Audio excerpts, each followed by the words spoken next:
Falcha. You're listening to SewBro, where we talk and sew. Today, I'm joined by rapper, performance artist. Anything else I'm leaving out?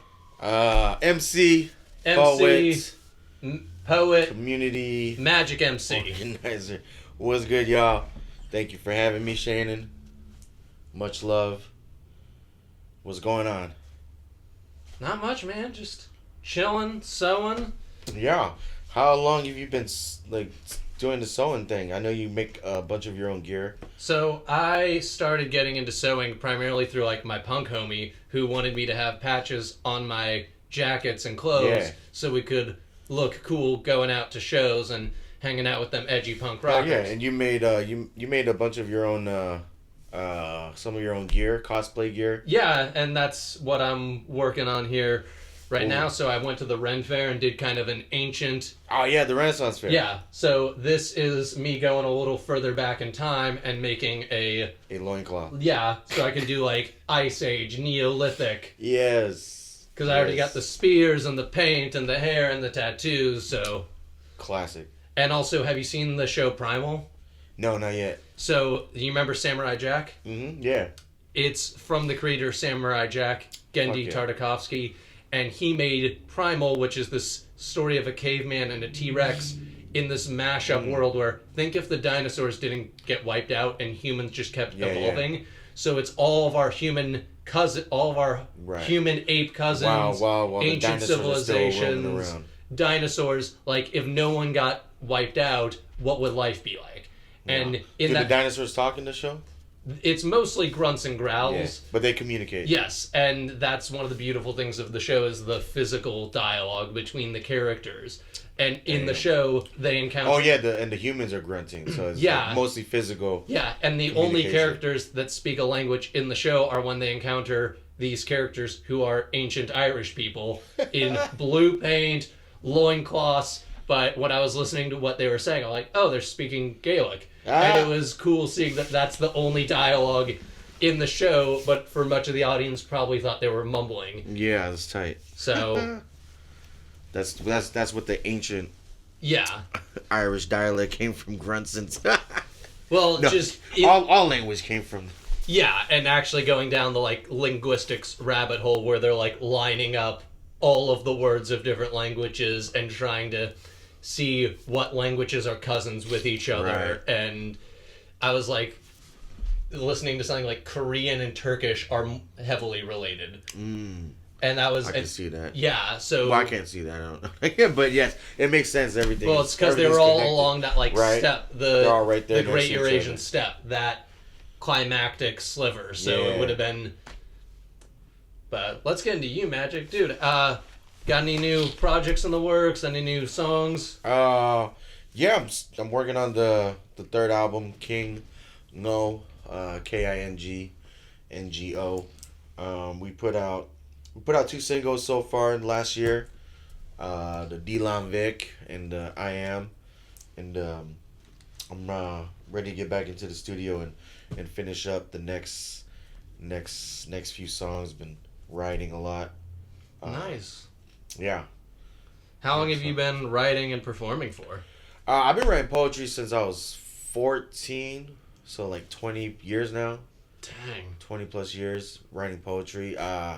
Making music in 2010. Performing in 2010. Starting to perform in 2010. So it's been a while. I got multiple projects out, 2 albums. Building the studio in Azusa, Infinite Studios, NFNT, No Failure, No Triumph, multi-creative studio, recording studio, dance, photography studio, eventually podcast streaming. Nice. Space. I know we talked about that. Yeah. Yeah, so it's still in the works. I got the final corrections, hopefully, to submit again to the city for approval. And all artists are welcome to into the space. Still riding with Palms Up Academy. And we got a screening coming up this Saturday for the movie Heartstorm. Oh, sweet. Why don't you tell us and our audience a little more about that? Heartstorm is movie that I'm in. It's about the open mic, the person who comes to it for the first time and the experience, in that experience, you know. Um, I get to be my music is in it. I get to be one of the principal actors, where my performance triggers a memory for our main character, and I get to what they do is they cast the open micer into the person in their memory.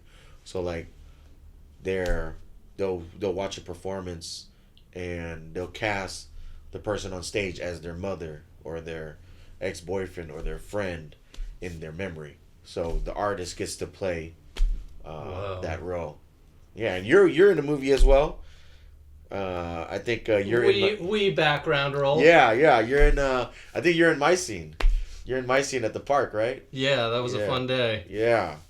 So right now we're currently just touring it, trying to get into spaces. I think we've done all the most of the little film festivals. So now we're trying to tour it to like schools and organizations, community projects, community screenings. Yeah, and I think for people who may not always catch the atmosphere of an open mic, because not all open mics are as warm and as communal as Palms Up. So I think Heartstorm is an awesome way of showing people the bonds and the energy from being in a space that is trying to foster community and connect people. Yeah, absolutely. This is definitely a love letter to spaces like that cultivate intersectionality and receiving and seeing people for where they are. You know, all sorts of levels of talents at the open mic, and everybody starts somewhere, and everybody, you know, grows with nurturing. Mm-hmm. So definitely very proud of the film, very very honored to be a part of it, and I think it's a very special thing. So if you guys ever get a chance to watch Heartstorm, you should. It's I'm in it, Shannon's in it, and it's just a beautiful film. Yeah, many of the guests that you have seen and will see on this show were involved in the making of Heartstorm. It was definitely a community film. The community came together to create the film. Like we did it in like 2 months. They wrote. Wow. I don't know how long it took to write the script. You know, because you know they did take work from the community to kind of create the narrative around the story that they wanted to tell. So yeah, just dope. Sweet. So we're going to be right back after these commercials. Stay tuned. More from Majik MC. You're...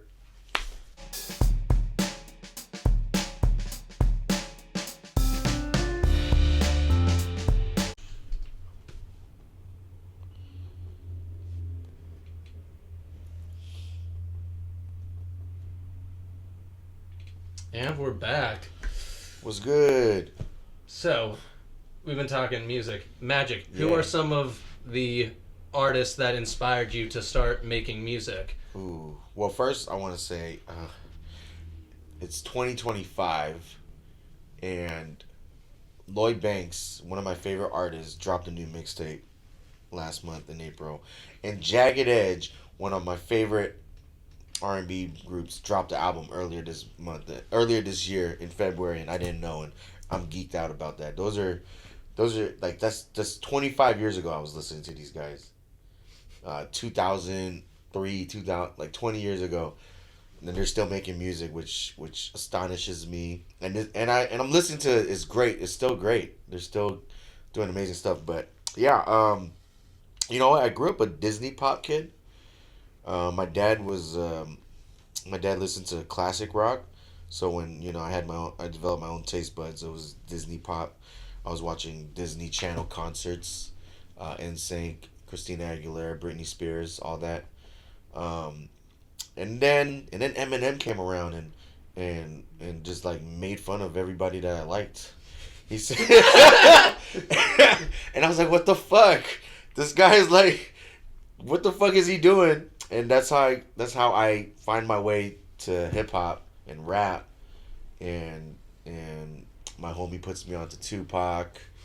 That's really when the love of hip hop grow developed in me, cause yeah, Eminem gave me new perspective. Like, what the fuck? Who? Like, how is this possible? People, like, the way he's putting these word structures together, Mm-hmm. and then Tupac gave me this like passion and this the power of those words. You know, of what it could do, of how it could mobilize you, and how it could like, you know, revolutionize you. And then Rakim is my personal goat, because like it's 2010 and I'm looking at this list of greatest MCs of all time, and I see his name like fourth or fifth on this list. I'm like, I never heard of this guy. I know Biggie, I know Pac, I know Jay-Z, I know Nas, I know Eminem. Rakim, who's Rakim? And I just read the, you know, because I'm on the it's this forum days, you know, so I'm reading the article and I'm reading a quotable, and I just read this bar and it goes, I take 7 MCs, put them in a line, and add 7 more brothers who think they could rhyme. Well, it takes 7 more before I go for mine. Now that's 21 MCs ate up at the same time. And I just read this. I just read the fucking lyric, and I'm just mind blown. Like, what the fuck? This guy wrote this in '89. This guy wrote this bar in '89, and it's still highly quoted. Like he's created so many quotables that people still use. Move the crowd. Because even Eminem used it in a Columbine fucking structure in one of his bars. But like, I like the R, the A, to the K I am. Like fucking Eminem. If I wasn't, then why would I say I am? Like fucking Eminem took that from him. So like for him to do what he did, he Rakim revolutionized rhyming. Like before him, everybody was like cat hat, like single syllable rhymes, and then he created the cliffhangers, the multi-syllable rhymes, the inner rhymes. Like, so for him to do that at that time, and to watch that career, and then I go back and listen to that, and like, so Lloyd Banks, Rakim, Eminem, Tupac, Lupe Fiasco, those are like my biggest influences. I love Rakim.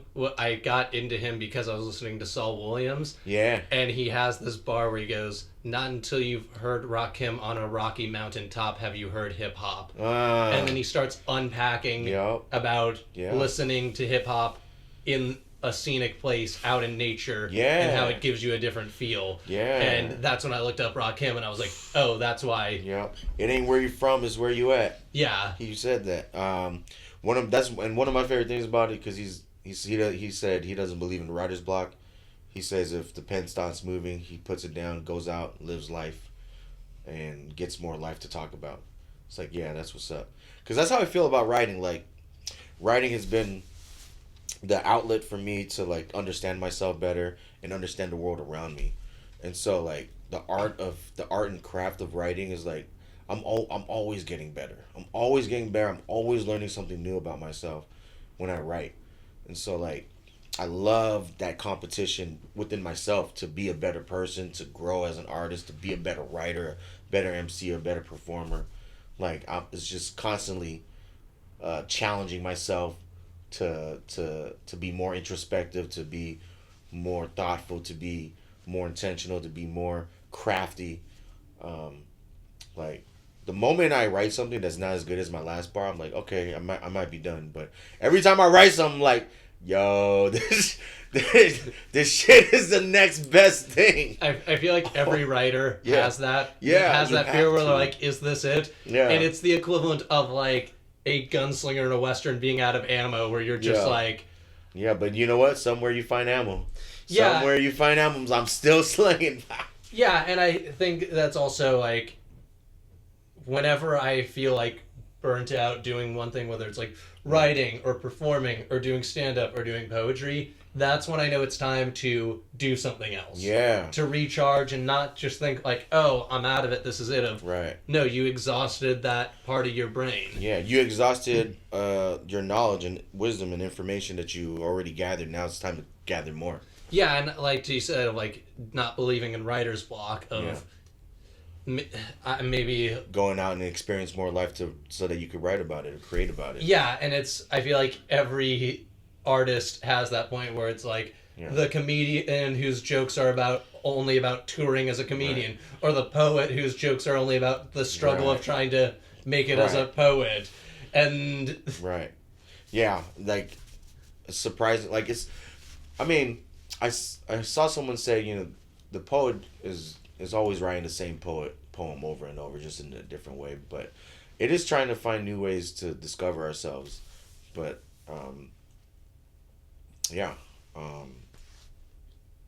the craft.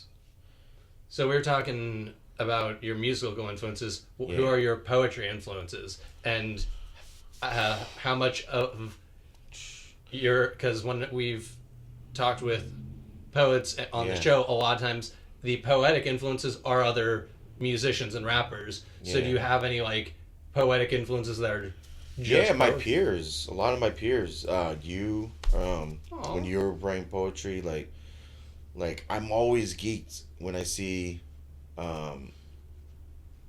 someone say something or hear someone say something that I've never heard before.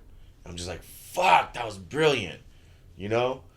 So like, you know, obviously Ariane Bosco, Sun Lu is one of my favorites.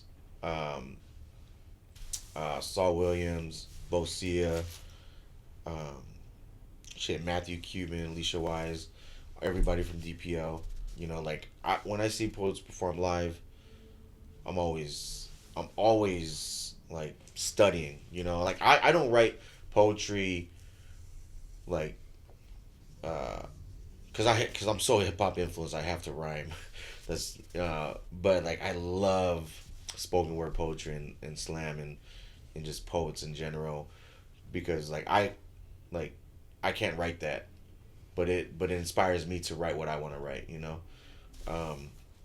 So yeah, Magdalena is one person I love seeing right now. But like before the scene was blowing up, like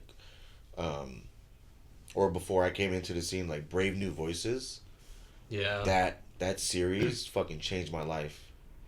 Like watching those poets. Oh yeah, that's what got me into slam in high school, when it's like oh, it's not just you reading the Walt Whitman thing, it's you spilling your guts. Oh man, those guys, like, cause it was a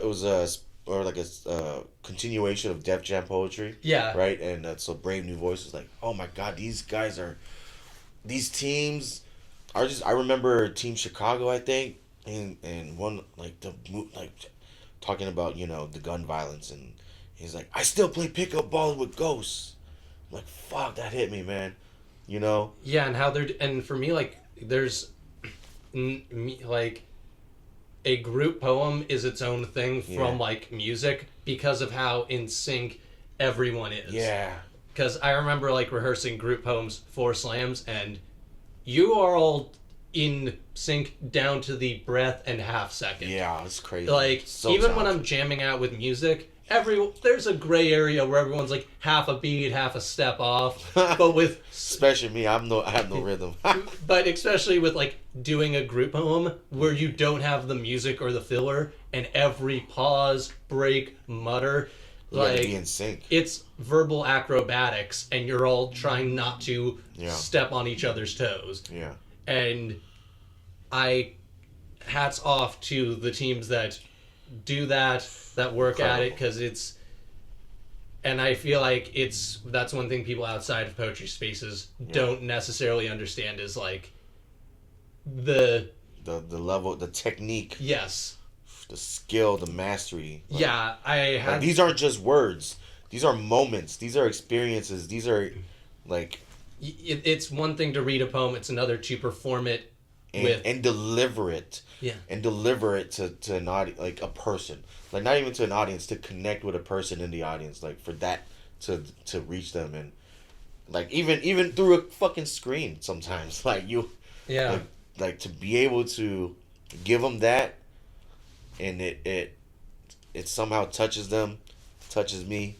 It's like, oh, that's I love, that's my favorite part about the arts. Yeah, someone told me that recently. They're like, "Oh, tonight you helped show me the difference between reading a poem and performing it." Yeah. And that was one of the nicest things I had ever heard, because that, for me, like, have you ever seen the movie Whiplash?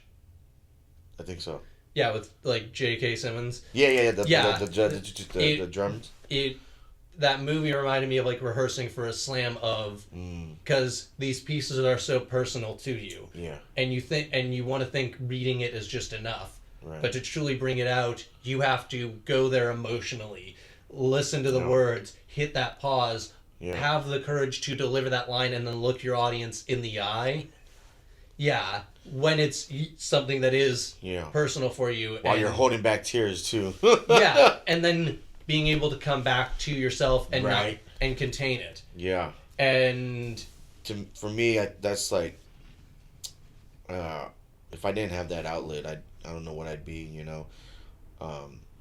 Like, to be able to put my emotions, because what started out the writing was like, you know, so much disappointment, frustration, rage, and anger, you know, and like, without that outlet, like I'm lashing out to my friends, I'm lashing out at my family, you know, so to be able to have a space where, okay, I could get mad right here, right, and I could be angry right here, I could be sad right here, I could cry right here, and then leave it there. And then be able to walk back into the world, out the doors, and be in company again, and not have to carry all that all that with me all the time, and like be able to experience and be amongst community. Otherwise, you know, walking around just like pissed off at the world all the time.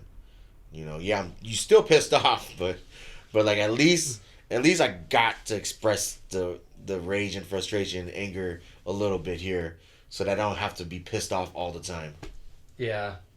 I like what you said about how if it weren't for you writing, you'd be containing that and walking around angry all the time. Like, I could hurt somebody. Yeah, and some people do. Yeah. And I was thinking, how many people would have a different choice in their day-to-day if they knew, hey, I'm drowning in my own thoughts right now, but there's a space where I can be validated and where I can articulate and be around other people who are also going through it. How many people would put down the bottle, put down the pipe, and maybe be a little more self-caring and loving if they had those outlets? Or, because it's not just to have the outlet, but to have the tools and the wits to know how to express yourself, because it's not as simple as like, oh, just go write a poem, you'll feel better. It's having some form of expression, whether it be poetry or visual or some form of expression where you can express the frustrations of your human experience in a medium that is seen and validated. And you get to work through it, you know, like your emotion is your emotion, and then you get to see where that emotion is coming from, and how you can better utilize it, you know, and learn from it and grow from it, and you know, like we all think we're right, you know, sometimes we're wrong, right? So like even having the space to be wrong, you know, to be able to say what you need to say, and then realize, oh, when you say it out loud like that, like maybe I'm not right about that, you know, so like, you know, now you're rethinking what you've been holding on to as a truth for so long. It's like, oh wait, when I say it out loud, when I'm actually processing it, maybe there's a different way to look at it. So there's so many benefits to to having a space and having people who hear you and see you. Yeah. Nice. I feel very fortunate to have found spaces and community such as the same spaces I've encountered you over the years, and I feel very fortunate, and I'm well aware not others aren't as lucky. Yeah. And yeah. I mean, yeah, like, and I like as an Asian American hip hop artist, like coming out, like trying to make music in 2010, like we weren't on the scene yet. So all my friends are telling me, "Oh, you gotta make music like this. You gotta make music like that." Like, and it's all about making money. It's all about trying to blow up. It's all about trying to be famous. And it's like, I'm doing this for like because I need to, and I love this, and like, right? I'm not gonna just. And so like, there's people who don't understand what this is, like, and all my friends are like, oh. And they don't even care about the stuff that I'm making, and so, and so it's like you gotta find your people, and I still love all my peoples, they support me for who I am, but they don't give a fuck about my art sometimes, yeah, until it does something for them, I guess, but that's why you need to have community and spaces who understand you and see you and the different versions of yourself, Yeah, I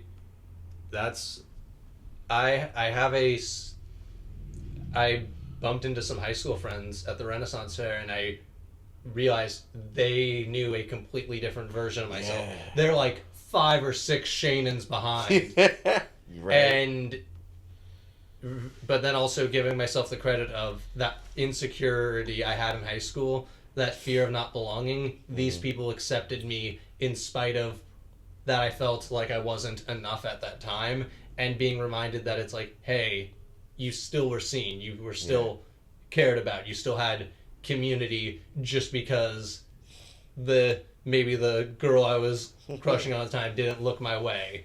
But having that reminder of a side of me I wasn't the most fond of was still appreciated. Yeah.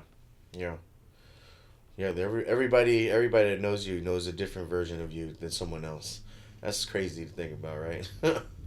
Yeah, and that's one thing that I am, like, especially like with you and Palms Up, y'all have seen many versions of me over the years, and having a space where I can express myself, where I can converse with community, how important that has been since I was a teenager and first met y'all. Yeah. And especially, like, that's kind of the fun of being in the spaces, seeing whose gravity brings them back toward us. Right. And it's always interesting catching up with people who it's like, oh, it's been a while, but they knew they knew we would be gathering. Right. Yeah. We're all moving on our own, but together. So I have another question for you. Yeah. What are your thoughts on all of the fascism going on? It's crazy. I don't know why people have to hurt each other. I don't know why people greed and power. What's so alluring about that? You're just fucking assholes. I don't know. There's this. I'm trying to come up with the. Like, I ask my friends sometimes, like, how much money do you need? How much money do you want? And it's like, well, I don't know. I want enough to take care of. Yeah, cool. That's noble. So, like, why the fuck do you need to be a billionaire? Like, why? You're not helping nobody no more. You're just hoarding everything. You're just collecting everything. You're taking away from others to have more. It's like, when I ask my friends, like, how much money do you want? Why do you want to make so much money? It's like, I want to help people. And that's our nobleness, obviously. But then it's like, okay, how much money do you need to help people? It's like $1 million, $100 million. It's like, yeah, maybe 200 million, maybe $1 billion. It's like, what the fuck do you need $1 billion for? Like, why? I think we could all just have $100 million and we'd be cool. Like, everybody be cool. We ain't gotta hurt nobody. We got everything we need at $100 million. But motherfuckers want to be trillionaires now. It's like, chill the fuck out. You're fucking stealing from everybody else to be that.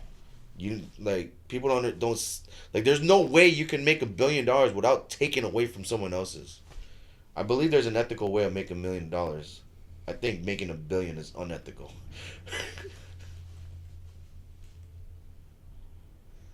I like where you're going with this. I'm with you.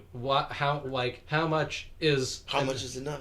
Yeah, how much is enough? And I view it as an addiction. Yeah. As someone who struggled with addiction, I'm seeing parts of my more toxic self in the most powerful and rich people in the world, and I've seen it having talked with others who've struggled with addiction of you can't turn off the part of your brain that says that's enough for that one thing. Right. Like, for some people, they want all of the alcohol all the time in spite of what everyone in their body says. Yeah. And they're in spite of how much it hurts other people too. Yes. And some people, it's other drugs and substances. For them, it's money, but because our system's based on money and...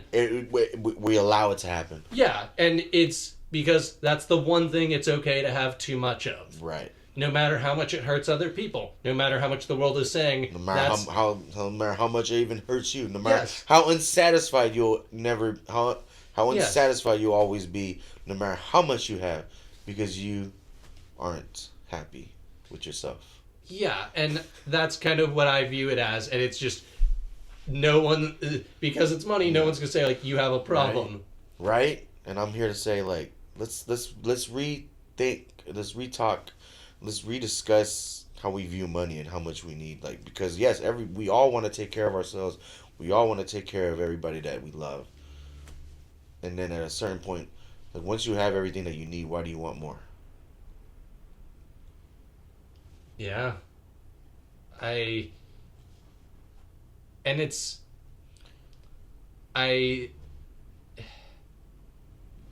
sad because it's so in our face now. Yeah. Like in a weird way, in ancient times, it's like, you know what, that king lives far away. We don't really know how much he has. Right. Whereas in like industrial era, it's like we don't know how many cars the Rothschilds have. But now we do. But now it's just like they're bragging about it. Yeah. They're bragging about their space programs in our faces, and that's, I think, the more insulting part of like. It's one thing when we couldn't see it. It's right in our faces. Yeah, all the time now. It's like you're a piece of shit because you don't have what I have. Like, no, I'm still... Fuck you, you're a piece of shit for making me feel like I'm a piece of shit. Well, have you heard... there's this John Steinbeck quote that I love where he's like, socialism never took off in America because Americans would rather see themselves as... embarrassed millionaires rather than a disenfranchised working class. Yeah, we all think we're just not a millionaire yet. When the oligarchy and own everything, and we're we had to get by. We're struggling to get by, and we can't do nothing about it. Well, except keep living. They can't kill us. They can try to kill us. They are killing us. They are killing us. Discouraging vaccines is one way of killing a lot of people, and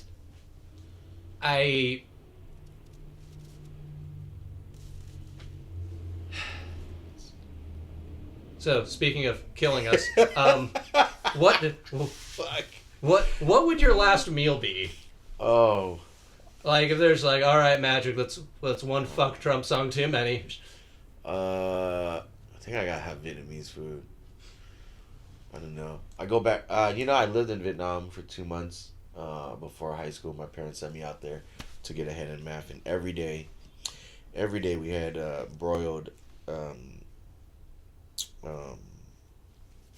pork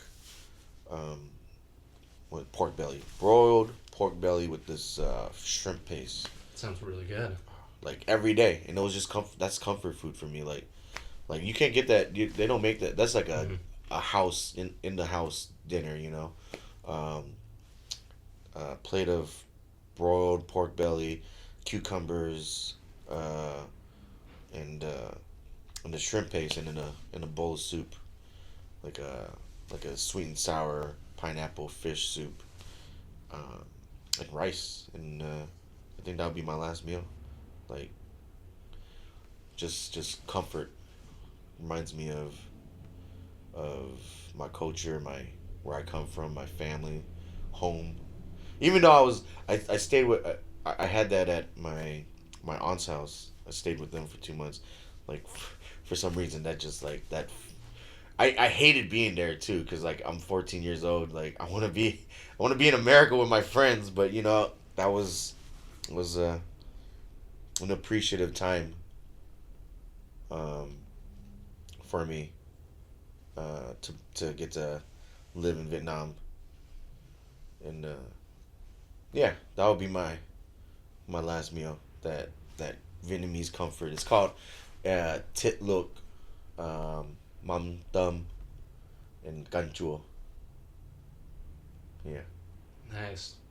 I'm not even gonna try to. I'm not even gonna try to say it. No, just. Yeah. My tongue twisted its ankle hearing that.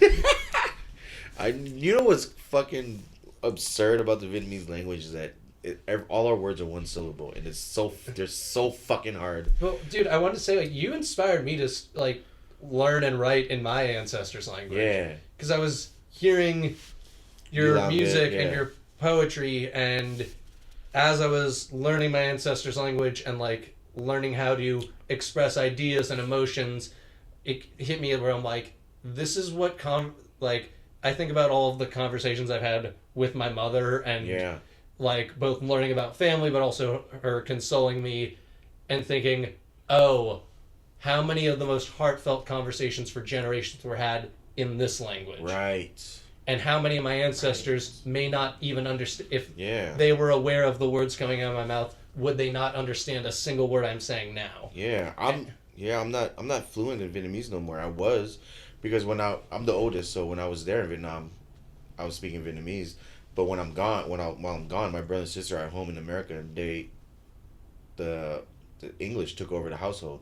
So when I came back home, we were just speaking English. So like to not have that part of my culture, my kind of, as I'm older now, like saddens me. You know, like fuck, I wish I was fluent still. But yeah, like so many conversations were had in these other languages in different parts of our lives that really meant something. Yeah, and it's hard when you don't have anyone to frequently practice with. Yeah. Because that's where I'm at now, where it's like, oh, I know the words, I just don't get to utilize them situationally as that would reinforce that. So it's really only when I'm like writing poetry where I'm having full discussions and back and forths. Yeah. And also, like, I was at a Palestine rally and I told one of the other like dudes who had an Ireland flag, I was like, oh, I'm learning the language, and he goes, that's gonna do fuck all. Like, that's fucking bitch. It's just like because it's very much you're doing this because you're gonna talk and be more in this community, not because it's gonna help you anywhere else outside of capitalism. But I laughed where it's like, all right, that is another take on it from someone who's proudly embodying the culture but may not. Yeah. But no, it's, I did the song Đi Làm Việc, and I used all the Vietnamese words I knew in that song. And part of that is because I grew up like the Vietnamese language in the 90s and 2000s wasn't viewed as a sexy language. we got made fun of heavily. Vietnamese is more sexy than Irish. Maybe not, but at the time, I remember like someone saying like it sounded like ducks quacking, and there's even a fucking meme. Okay, that's a little. No, but like there's even a fucking meme on the internet right now. It was like duck quack quack quack quack quack quack quack, and like we the Vietnamese culture, we embrace it now, like haha, But like back then, that was like they used to make fun of us for that. Now we're like fuck that. So what? We sound like ducks, which it doesn't matter. This is our language, and we're gonna be proud of it, and we're gonna speak it no matter what. And part of me making that song was like I'm gonna try and make it sound cool, I'm gonna try and make Vietnamese sound cool, because I'm watching Spanish enter hip hop like it's always been, but like Bad Bunny and those guys like really making hip hop music with the language and K-pop and Korean language being used in hip hop too, and like what the fuck, why not Vietnamese language sound cool on it too, so and there's a lot of Vietnamese artists that are getting their shine right now, so shout outs to them. I'm happy to have contributed something to that cause or culture of making Vietnamese music, making dope Vietnamese music. Cause my shit's dope. I don't give a fuck what you think. Your stuff is dope. Yeah. I feel like that's one great way of encouraging younger people to pick up a language is having stuff that's relevant to them. Yeah. Because that was like one of my motivations with learning Irish was hearing Kneecap rap in Gaeilge. And going like, oh, they're talking about the same shenanigans my homies and I are getting into trouble with at the shows and late at night. Yes, in your native language, like fuck yeah. And then I liked being able to, if that song's about getting into trouble, then what are they saying in the other language? Right. And having that fun being able to switch back and forth. Yeah. And I think that's one of the beautiful things about hip hop is it is a gravitational force that draws in people who have experienced adversity. Because have you heard of Hallucination? They're these indigenous DJs, and they base a lot of their beats and songs around traditional music. Hell yeah. And hearing like indigenous inspired music you can get down to at a club is a dope. And I feel like that is an awesome way of integrating these other cultures for modern audiences who may not be so geeky as wanting to watch a documentary or listen to a lecture. Yeah.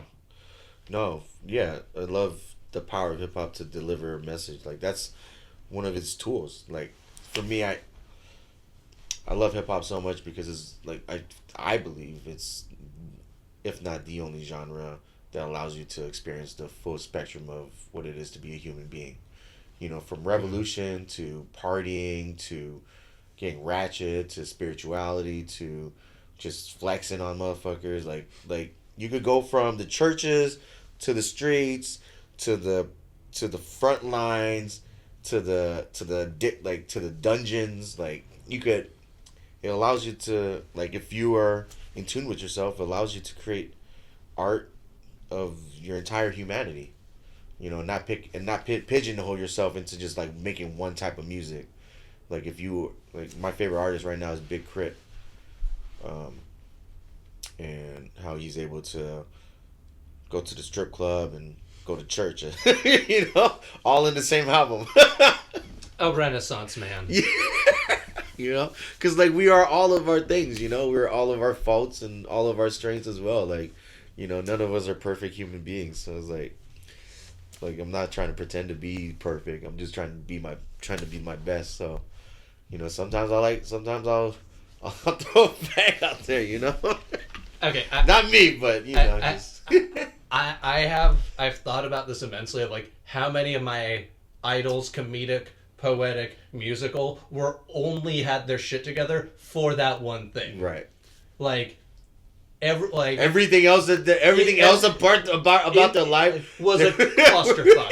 Right? Because I was you're like on stage like fucking magnificent, and then off stage like, holy shit, you're a dirtbag, just like me. Yeah, it's like, because I was thinking about that to cut myself some slack of like, hey, John Brown was great for those few raids, but right. and just that's the human side of it. Yeah. And I feel like it's comforting listening to someone who, they're dealing with that adversity and they're dealing with those mistakes, but they can still drop a beat like this. Yeah, right. And I was thinking about like the role of like art in the movement and stuff like, hey, even if your song or your poem only inspires one person to keep their chin up a little longer, to hold tight, to know they're not alone, then it did its job. Because I was thinking of like how many albums and stuff. Oh, MC Jin, that's one of my favorite too. I was thinking the of first Asian rapper. How many artists that other people aren't talking about, or that, you know, I know aren't in other people's rotations, but their music's helping me get through the day every day. Yeah. And sometimes it's artists I've never met, sometimes it's artists in our community, but going like, if your songs or piece is helping someone think about things a little differently or carry themselves, then that is so needed right now. Absolutely. Whether one person gets it or a million, your message isn't lost. So, for all you aspiring artists, create. And don't be afraid to share. And you'll be surprised at how life-giving that is to yourself, just to do it, just to fucking sew. So you were talking about your Vietnamese culture and stuff. What show or movie do you think best depicts Vietnamese culture? I don't know. Like, if someone wanted a visual, like, social depiction, what movie or show? You know what? Shout outs to the homie that made the movie Newspaper. Short film. Fucking beautiful short film.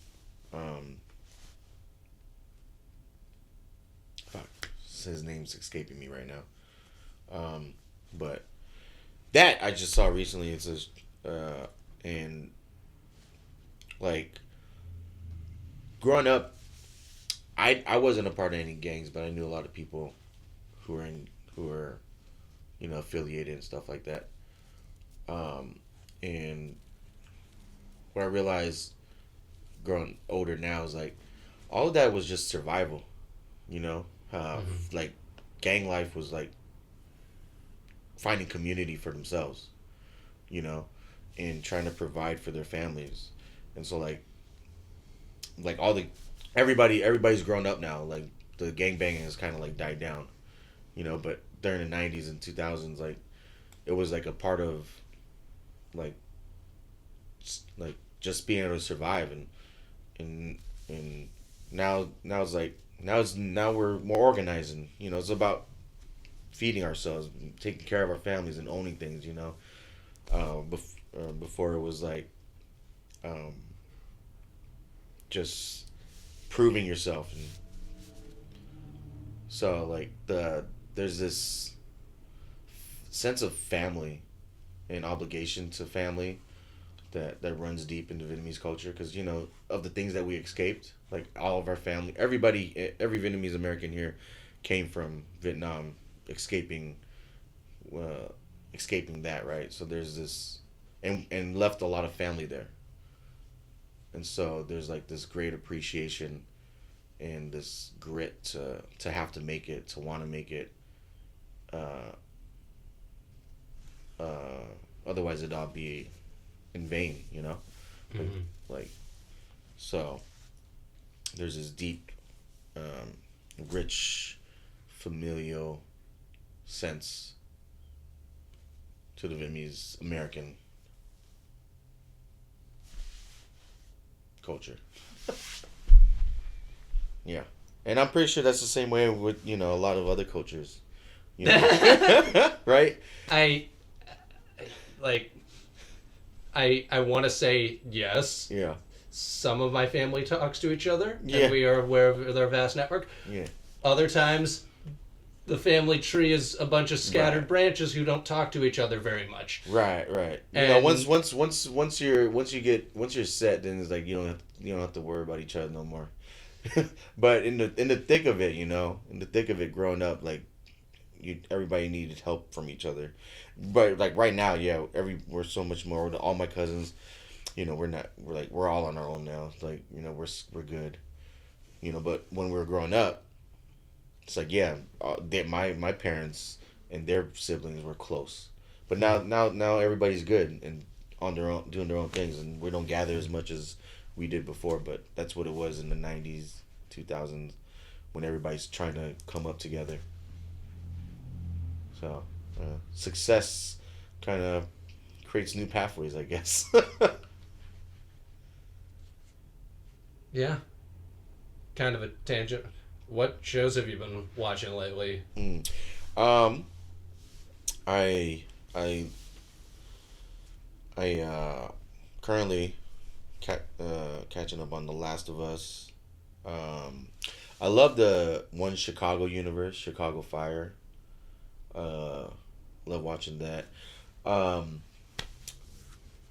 really good show was fucking Bel Air, the remake of Fresh Prince. Yeah, how was that? Surprisingly amazing. Like it's its own thing. Yeah. Right, with just the same premise, but it's its own show. Incredible. One of my favorite shows of all time right now is The Expanse. Oh, bro, I love The Expanse. I'm bummed with how it like. And like but I'm gonna go read the books, right? I'm gonna go read the books because I love that show. I went to the final season when they were promoting it. They had a little exhibition at Comic-Con in San Diego. Yeah. So you got to like go through this mock act out where your shuttle landed and you're just walking around the colony, and then a shootout breaks out between actors. Dang. And it was really cool. That's crazy. And I was dressed as Thor. Yeah. That's tight. And what I love about The Expanse is, like, no matter how far we go from Earth, is like fucking humans are still doing the same shit. Yeah. I also liked, as a sci-fi, that the gravity kills half the characters. Yeah. Like, when you're watching Star Wars and Star Trek, stuff speeds up and they slam on the brakes and people are fine. Oh. In The Expanse, if you turn too fast, necks break. And Right. that was one of the adrenaline rushes of watching it. If you knew every time someone sped up or stopped too hard, people were going to die. Life or death, yeah. And that's what made it that much more exhilarating, was you knew it's like, oh, bullets are the fourth thing most likely to kill you. Right. The laws of physics are way at the top of the list. Yeah. And then also just that I really enjoyed how they showed the like classism. Yeah. That the people supplying the rich civilization would be lower class citizens. Mm-hmm. I liked that the Belters had their own language. Yeah, that was tight. Beltaloa.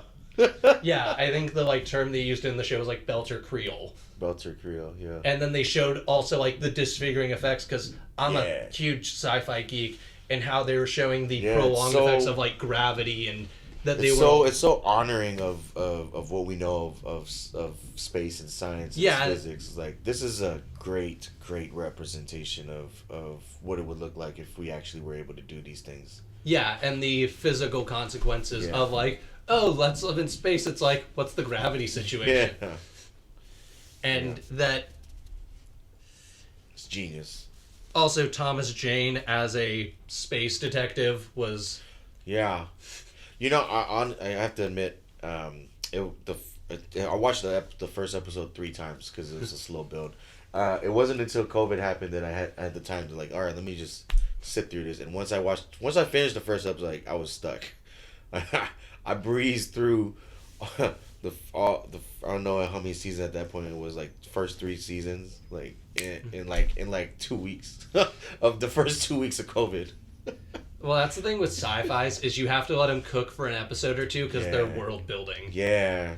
And I took a like history of sci-fi course in college, and that is a huge art form in sci-fi. Is how are you building your world? Are you doing a narrator? Are you having a character who's new to the environment? Because that's what they did. Right, that's what they did. Like, just jumped in. Like, okay, because they're bringing you up to speed. Yeah. And when I was writing my own sci-fi dystopia novel during the pandemic, that's how something I thought about, where I'm like, I'm not doing a narrator. I have to figure out how I'm going to gradually share information about the world through conversation. And the best way to do that is to introduce characters from other environments into new spaces.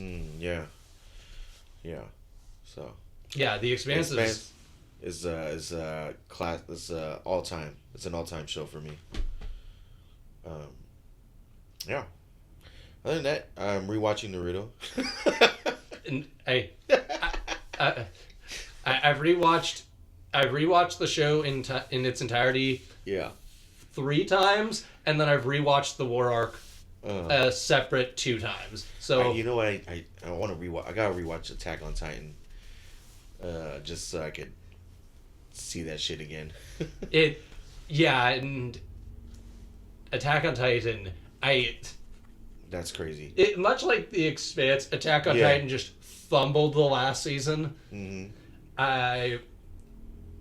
I'm rewatching Gundam Wing. Oh. So like the 1995. Yeah. And it still holds up. The fight scenes, I enjoy the how difficult that animation is to pull off because it's all like angles, but the storyline is still like relevant of like peace versus war, of vigilantism versus a militaristic threat. Yeah. But it's not my favorite Gundam though. Yeah. I've gotten back into wrestling too, WWE. Okay, now you lost me, but go on. Okay, you know what's it's as long as you know it's a play, it's basically a soap opera with action. You know, that's all it is. And once you can like wrap your head around it, it's like, all right, cool, I can appreciate, because they're still athletic people, they're still doing some crazy things, but it's all just storylines and yeah. Okay, so I haven't gotten into wrestling, but I do watch night fights online. Have you seen those? Nah. It's people in like suits of armor, like knights, and then they have clubs and halberds, and they are wailing into each other because they're all in full armor. Yeah. And damn, that's intense. No one's trying to dodge anything, and they're taking cleavers to the helmet. Just taking hits. Because that's one thing I like about like watching ancient history documentaries. Is the accounts of like. I was watching this one documentary on the Punic Wars, and they were saying they found guys who died but had no stab wounds because they were in the middle of the group that got surrounded, so they had time to bury themselves head first and suffocate so they wouldn't have to get stabbed to death. Damn. And I was just like, that's wild. And that's where I'm like, this is why I watch these things, because I'm not going to get that at a WWE match of someone who was so scared they ostrich themselves to death. Yeah. No, I got back into like a year or 2 ago, the Royal Rumble, because now they have a 30 women Royal Rumble, and I was like, oh my gosh, these women are athletes, and now I'm here to watch all this wrestling because it looks great. I'm sorry, that's my toxic masculinity. So I'm curious, who are your favorite Naruto characters? Like who? Shikamaru in Naruto. You know, what I love about it, when he's training to to master his nine tails, the waterfall of truth. Mm-hmm. When he faces the waterfall of truth and he's facing himself, this evil version of himself, the frustrated, angry version of himself, and the only way he can defeat himself is to accept himself. Yeah. That shit hit me. That shit hit me so hard, man. To me, that's like that was my favorite moment of the show. You gotta love yourself, like all the parts of you, like even the bad parts of you, because no one else is going to. And once you're able to do that and accept yourself, like then you get to reach your fullest potential of who you are. And it's like, so I love that. I'm not a big fan of Sasuke. I think he's a fucking crybaby little bitch. I love Rock Lee. I love Guy, Kakashi, Gaara. Yeah, those are my favorites. Similar to your waterfall of truth moment, there's this scene where Obito, Madara, spoiler, he tells Naruto, I can free you from this burden of having the nine tails inside of you. Mm-hmm. And he goes, who says having the nine tails inside of me is a burden? Yeah. And for me, that was like a moment of, fuck yeah, the nine tails Kurama being a metaphor for demons and trauma, saying, it's a part of me. I accept it. I work with it. I will not to say that this is a burden or it's a struggle to have is to deny a part of myself. Yeah. And it's at that moment that Kurama hears him, and then Kurama starts infusing chakra so he can we are one. Yeah, he's like that was the moment Kurama gave all of his chakra to Naruto. Yeah. And that was, but similar, like, accept yourself. Yeah, absolutely. And then you have Killer Bee, who's just rapping his. I love Killer Bee. Yeah, he was down with his beast already. He was always down with his beast. Oh, yeah, great show. All right, this is a good note to wrap up on. Do you have any projects coming up? Any things you want to promote? Yeah. Again, I'm working on my next album, NGO. That's my last name. Watch out for that. Got some singles I want to drop. Couple joints. Look out for It's a Vibe. I got a little sexy joint I want to drop in summer. I got another joint dropping Agua in September. And be on the lookout for the studio, Infinite Studios, NFNT. No failure, no triumph. And where can people find you on social media? Majik MC, MAJIK MC, on all social media platforms. TikTok, Instagram, Facebook. Those are where I'm at. Dope. I'm Shane Kenny. Shane Kenny Comedy on all social media. This is SewBro. Slan. Salute.